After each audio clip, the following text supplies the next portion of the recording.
Et puis, à partir de cette servitude de marchepied, des initiatives intéressantes qui ont été prises à Antille-sur-Léman, à Saint-Gingolph, à Meillerie, et bientôt à Publier.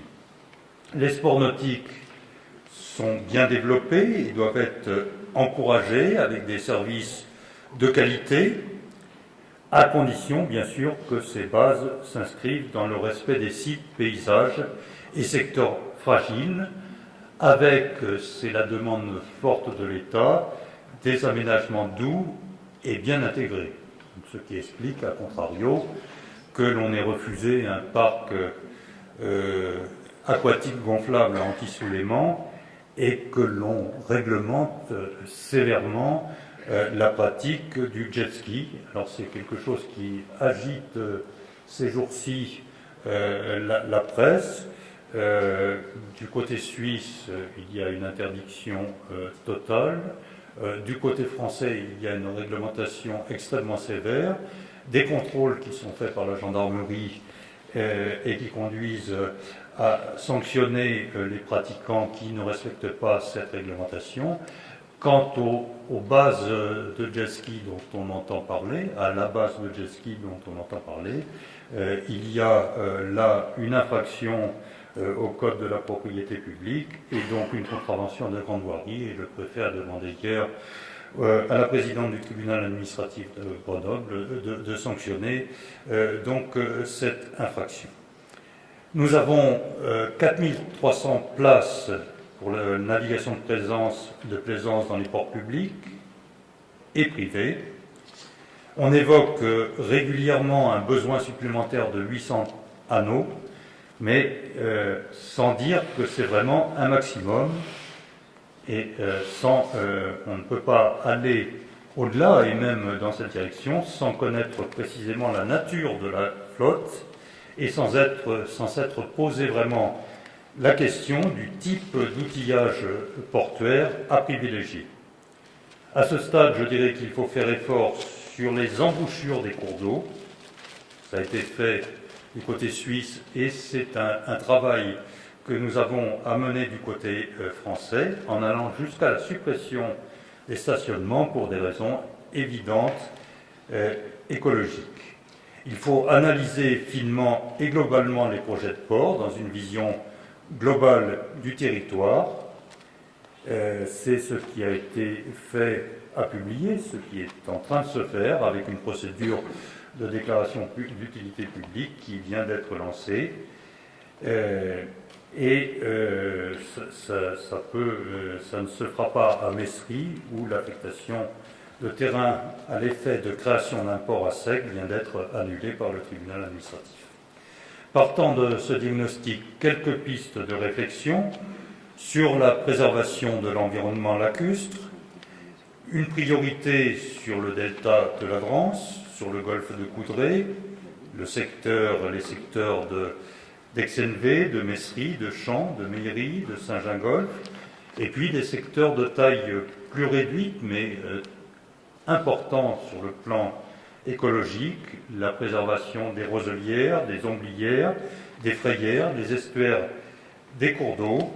Tout un travail à réaliser, j'y insiste, en partenariat étroit avec les collectivités et en particulier les structures porteuses de contrats de rivière. Des berges à préserver et un haut niveau d'entretien et une cohérence paysagère pour toutes les occupations futures, mais aussi pour les occupations existantes.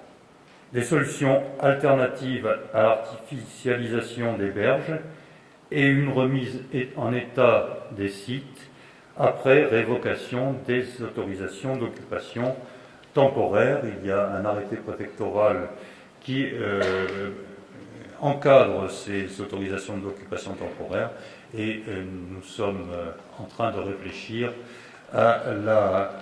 aux orientations de cet arrêté pour le reprendre.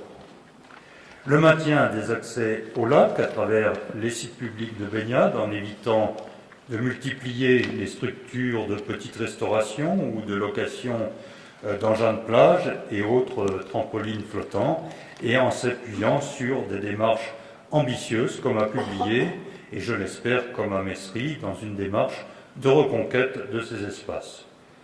Pour les aménagements portuaires, l'outillage portuaire ne doit en aucun cas être le cœur du projet porté, mais un accessoire à un réel projet de développement et d'aménagement urbain. D'autres solutions que les ports en dur doivent être présentes à l'esprit, telles que des zones de mouillage et d'équipement temporaires et légers, des rampes de mise à l'eau fonctionnelles et de qualité, des ports à sec également, mais pas au bord du lac. Tout ceci constitue des pistes de réflexion. Il faut une vision partagée entre l'État et les collectivités locales, et bien entendu, nous sommes ici pour cela, une réflexion partagée de part et d'autre du lac. Dans l'immédiat et du côté français, un SCOT de qualité est on ne peut plus nécessaire et le préalable à toute décision définitive concernant un aménagement d'ampleur ou un autre. On peut commencer à imaginer une feuille de route de l'action publique qui pourrait commencer par l'infrastructure de plaisance de Publier, c'est un dossier qui avance, par la création de nouvelles places portuaires de plaisance dans les infrastructures existantes, l'amélioration de la base nautique de Clerges, une belle base nautique à Thonon, une ou deux zones de mouillage et d'équipement léger, et une stratégie de lutte contre les équipements, contre les bateaux ventouses dans nos ports. Pour la suite, la partie française rejoint ce qui vient d'être dit.